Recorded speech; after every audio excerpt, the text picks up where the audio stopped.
out here. I don't give a fuck and I don't fucking care. Bring it back to the flow, give a dap to your bro, cause the party's so damn vicious.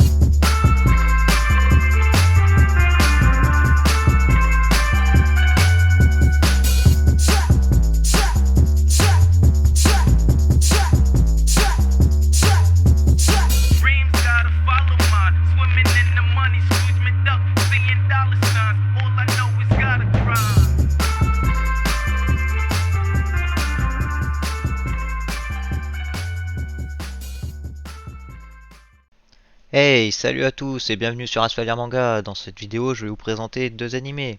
Et oui, seulement deux, mais pourquoi? Tout simplement parce que dans la précédente vidéo, je vous avais promis d'en faire une sur des mangas papier. Et c'est alors que j'ai eu cette idée de génie, de faire un mélange des deux. Donc je vais vous parler de l'animé et de son support papier.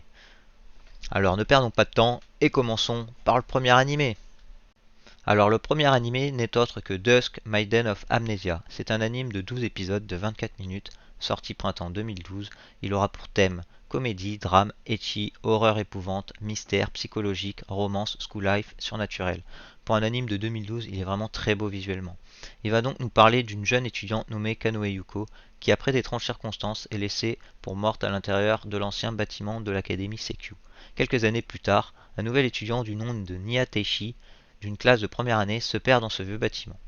Il y rencontre alors le fantôme de la jeune fille dénommée Yuko, qui l'aide à retrouver son chemin. Malheureusement, elle n'a plus aucun souvenir de sa mort, et c'est de là que part toute l'intrigue.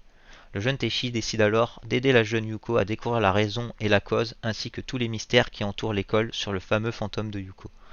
Il décide donc d'ouvrir un club d'enquête sur les activités paranormales, et d'épisode en épisode, nous les voyons résoudre les mystères sur plein d'histoires concernant des fantômes, mais pas que celui de Yuko. Alors, pourquoi ne pas parler que de l'anime? Tout simplement car dans le manga papier, à partir du tome 8, nous avons une fin alternative.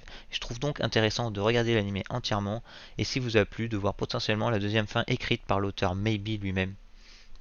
L'anime est une très bonne adaptation du manga papier, il dérive juste un peu à partir du tome 8 jusqu'au tome 10.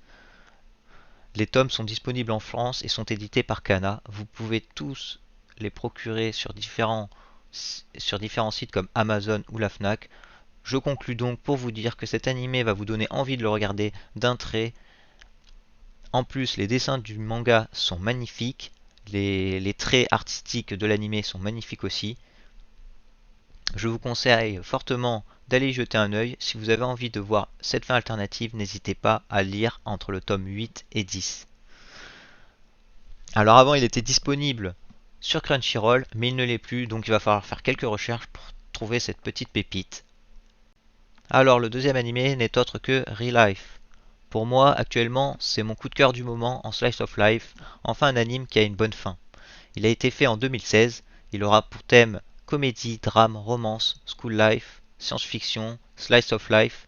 Il est disponible sur Crunchyroll, c'est un anime de 13 épisodes de 23 minutes, plus 4 OAV, alors je pense qu'on peut le voir de deux façons. La première façon, c'est tout simplement de tout regarder ainsi que les OAV.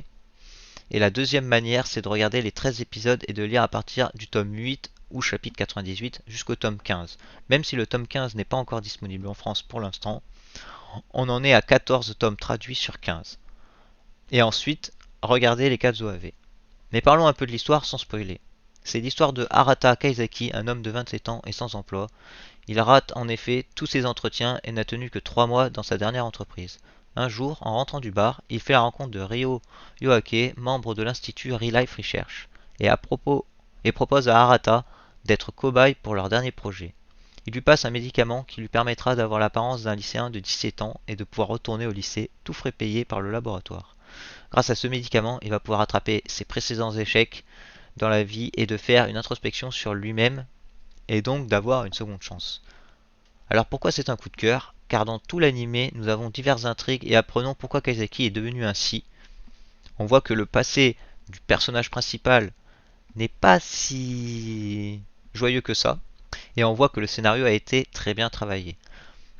Et nous avons une vraie fin sur cet animé splendide. Je vous le conseille fortement. Alors pourquoi lire le manga à partir du tome 8? Tout simplement car entre le tome 8 et 14, nous avons le complément à partir de l'épisode 13.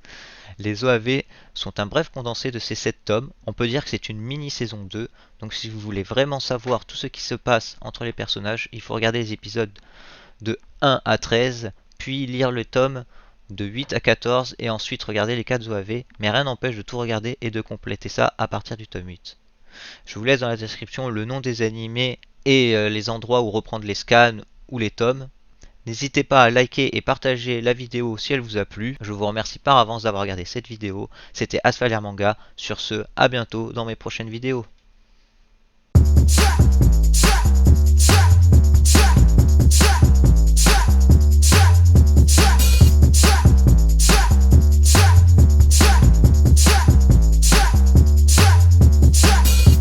Who the best out here? I don't give a fuck and I don't fucking care. Bring it back to the flow, give a dap to your bro, cause the party's so damn